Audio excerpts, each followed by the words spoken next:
Muchas veces tendemos a creer que las emociones son algo subjetivo, algo que surge así como así, algo que, bueno, quizás si no prestamos atención, en algún momento desaparecerá. Pero lo cierto es que las emociones necesitan ser escuchadas para poder ser digeridas. Las emociones son algo psicofisiológico. ¿Esto qué quiere decir? Que tienen una parte psicológica, la parte mental, la parte cognitiva y una parte fisiológica, es decir, a nivel de cuerpo. Por eso es muy importante darnos cuenta de que las emociones se expresan siempre a nivel de cuerpo. Si por ejemplo una persona que siente tristeza toma conciencia de cómo se expresa esa tristeza en el cuerpo, probablemente se dé cuenta de que nota ese clásico nudo en la garganta o ese picor en los ojos. Esto que nos lleva a darnos cuenta de que cuando escuchamos el cuerpo, cuando prestamos atención a los síntomas, a todo eso que surge, ¿no?, a nivel somático, nos da muchas pistas sobre aquello que estamos sintiendo. Por ejemplo, ¿cómo podemos sentir el miedo en el cuerpo? Con esas taquicardias, con sudor en las manos, con tensión corporal, con esa respiración acelerada. Son la forma en la que el miedo se expresa en el cuerpo. De la tristeza ya lo hablábamos, ese nudo en la garganta, ese picor de ojos, muchas veces va también de la mano de una sensación de frío interno. La ira, el enfado. Normalmente estas emociones llevan consigo muchísima tensión en la mandíbula, en los puños, en las piernas y mucha sensación de calor generalizado. Una vez más, tomar conciencia, mirar adentro, darnos cuenta de cómo percibimos lo que sentimos, nos permite conocer la hoja de ruta para saber cómo gestionar todo eso que pasa a nivel interno. ¿Cómo podemos regular las emociones? Si recuerdas algo que hablábamos en el primer módulo de este curso, decíamos que las emociones no surgen porque sí. Las emociones no es algo casual que no tenga sentido, todo lo contrario. Todas las emociones, desde las más agradables hasta las más desagradables, surgen por un motivo y para cumplir un fin. Por ejemplo, en el caso del miedo decíamos que es una emoción que surge porque nuestro cerebro detecta que hay un peligro, un riesgo a nivel físico, social o emocional. ¿Y para qué se activa el miedo? Precisamente para protegernos de ese riesgo. Gracias al miedo estamos alerta, gracias al miedo tomamos acciones que son protectoras, gracias al miedo nos alejamos de todo aquello que nos puede hacer daño. Por ejemplo, si mi cerebro detecta que huele a quemado, que hay humo, gracias a la activación de mi miedo, yo me pongo alerta y me protejo de un posible incendio. Bien, ¿por qué es importante saber esto? Porque entender que las emociones tienen un motivo de aparición y un objetivo que quieren cumplir, nos permite entender que tenemos margen para regularlas. Además, si recuerdas, también hablábamos de que las emociones siguen un proceso de curva, es decir, tienen un inicio, van subiendo en intensidad, llegan a su pico máximo y luego caen. ¿Qué podemos hacer con todo esto?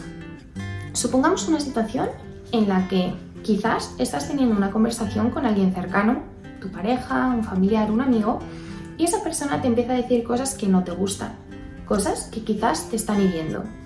¿Qué puedes hacer en este momento? Lo que puedes hacer, aunque suene raro, es pensar en un semáforo. ¿Cuáles son los colores de un semáforo? Verde, naranja, rojo. Si aplicamos esto al terreno emocional, nos vamos a encontrar que el color verde va a significar que podemos actuar, el color naranja que tenemos que empezar a tomar conciencia y a reflexionar, y el rojo que tenemos que parar.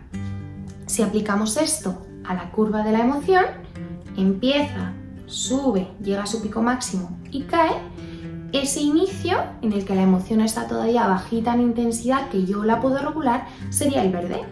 Con ese nivel de enfado, con ese nivel de ira, yo puedo actuar, yo puedo hacer cosas, porque probablemente ni me desborde, ni meta la pata, ni sea yo la que hiere a la otra persona. Cuando vamos subiendo en esa curva, empezamos a entrar en el color naranja. Quizás tengo un margen de acción, quizás puedo seguir regulándome de forma sana, pero tengo que ir teniendo cuidado porque está subiendo la intensidad de la curva, la intensidad de la emoción, y puedo empezar a actuar de forma quizás más explosiva. Y cuando estamos llegando a ese pico de la curva es cuando entramos totalmente en el color rojo y tenemos que frenar. ¿Cómo nos damos cuenta de en qué parte de la curva estamos? Pues teniendo en cuenta lo que siente nuestro cuerpo, los pensamientos que tiene, un poco esa explosión, en este caso del enfado, que puede indicarnos que probablemente perdamos el control si estamos en la parte alta de la curva. ¿Qué se puede hacer en cada uno de estos colores o en cada uno de estos momentos de la curva de la emoción? ¿Cómo se actúa en verde? Diciéndole a esa persona lo que nos está haciendo sentir, poniéndole límites, haciéndole la petición que corresponda.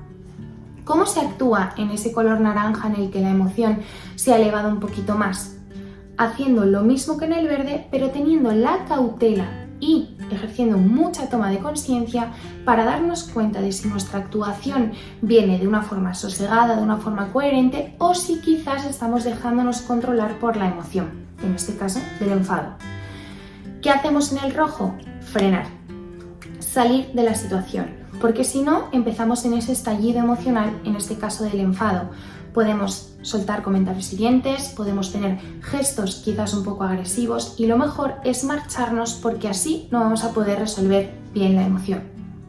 Si te das cuenta, aplicar esta teoría de los colores a cómo estamos percibiendo la curva de la emoción nos permite situarnos en momentos o en zonas en las que la regulación de la emoción la tenemos controlada. La regulación de la emoción, sabemos en qué punto estamos, qué podemos hacer y quizás cuando notamos que estamos perdiendo ese control y que la emoción nos está desbordando, decidimos echar un paso atrás para no meter la pata y no hacer daño o hacer cosas de las que nos podamos arrepentir.